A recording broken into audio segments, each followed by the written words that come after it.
When we take this report, we'll come back. There's plenty more for you on Sports Tonight.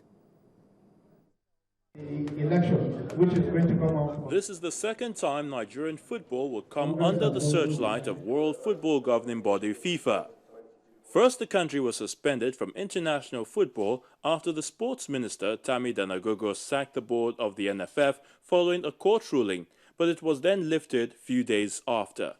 Since then, the battle for the leadership of the NFF got even fierce as elections into the executive committee approaches.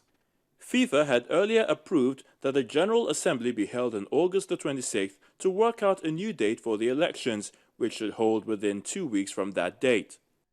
But another faction, backed by the sports minister, went ahead to hold an election to pick businessman Chris Giwa as president of the NFF, and that set the tone for another round of crisis.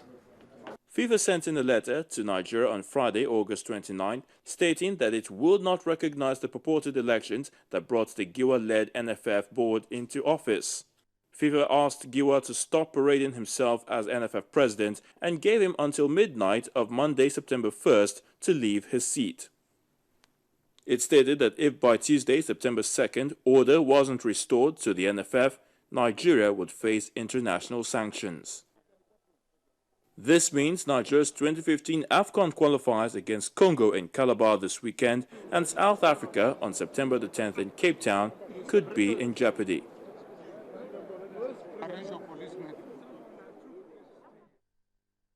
Well, I hope that getting the Eagles ready for the game on Saturday, September 6th, will not be an exercise in futility. And we can only appeal to those who are in charge of our football, in charge of our sports, to just do the right thing. I'm sure they know what the right thing is. It may be difficult to, swallow your pride and all of that, but just do the right thing, not for your sake, but for the sake of millions of Nigerians who are looking forward to seeing the Eagles successfully defend the crown they won 2 years ago in South Africa. Dum Nadio Konta has joined us now. Dum, let me welcome you to Sports Tonight, first of all. Your shirt is looking like the shirt of Xabi Alonso when he just teamed up with Bayern Munich.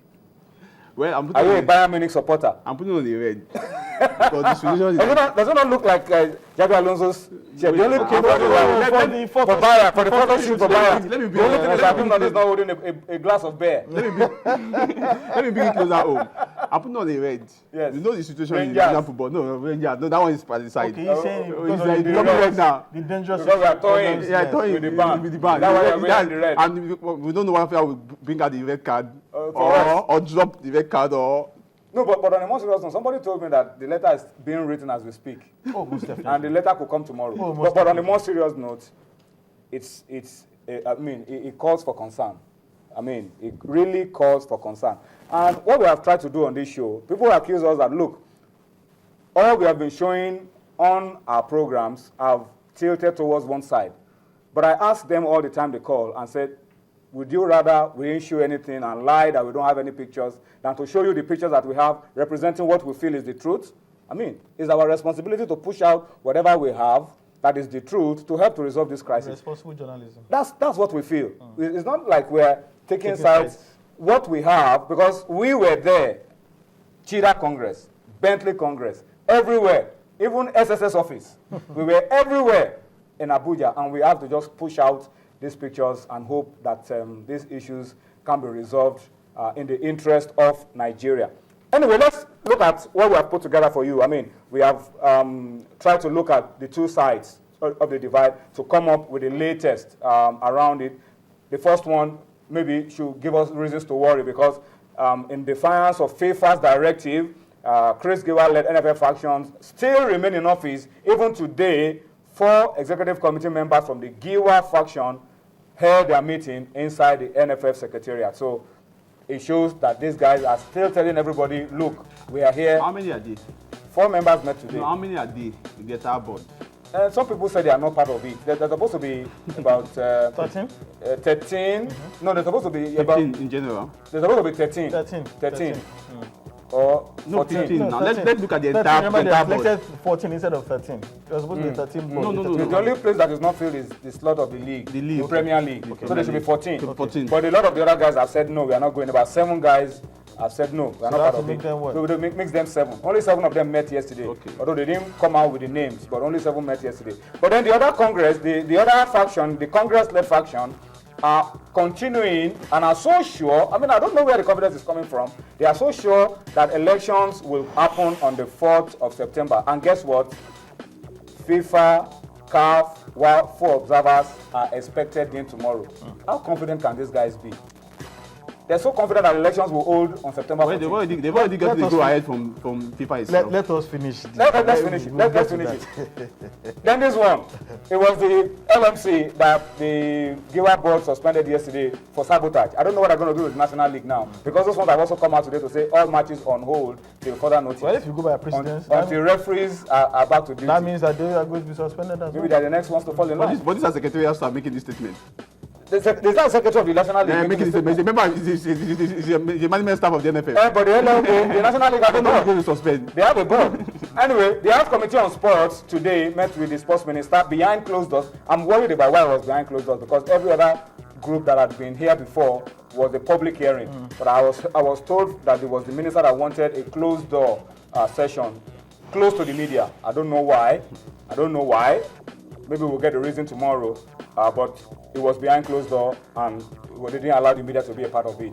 So I don't know whether I was able to convince the House Committee on all the actions that have been linked to him in the last couple of days. And tomorrow, the House Committee will meet with the Giwa-led NFF faction as well as part of the process to get everything. And then this one, FIFA letter announcing a decision on Nigerian football situation may be communicated to the appropriate authorities tomorrow morning, because we have on good authority that FIFA are in the know of all that has been happening in spite of their directives. Absolutely. That these guys should vacate office, they are still there, and they are still sure that their decisions have not been followed through.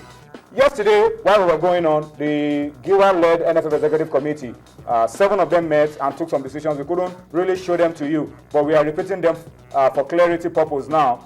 The first thing they did of note is that they suspended the league management company for sabotage, and they set up a 6-man committee to oversee the Premier League till the end of the season.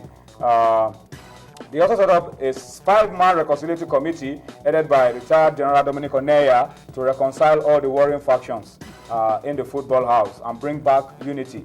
They applauded the leadership of FIFA, and they said that they've replied to the letter of FIFA dated August 29. This is curious for me, because the first Vice President, Obinna Ogba, said early yesterday that FIFA letter is a fake. But what are you replying to? Okay. He said it was a fake letter, but it's now, maybe he has now realized that it The wasn't FIFA fake. letter, was it addressed to them? It wasn't addressed to them. So how can you reply a letter that's not addressed to you? Well, I don't know, maybe that's another issue altogether.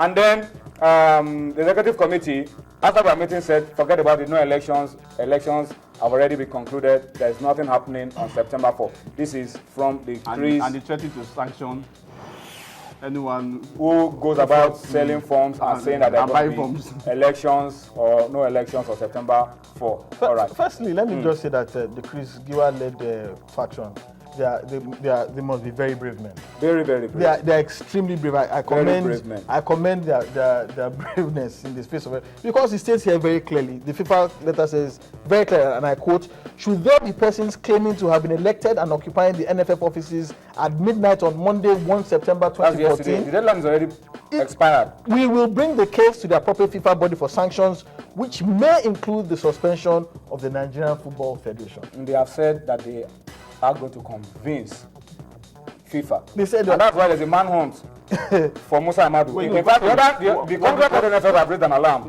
that Musa Amadu is being hounded by security let me operatives. just say this before. Sorry, one thing about law is that there's a principle called precedence, and in every single precedence of FIFA against federations that I have seen, the federation has never won.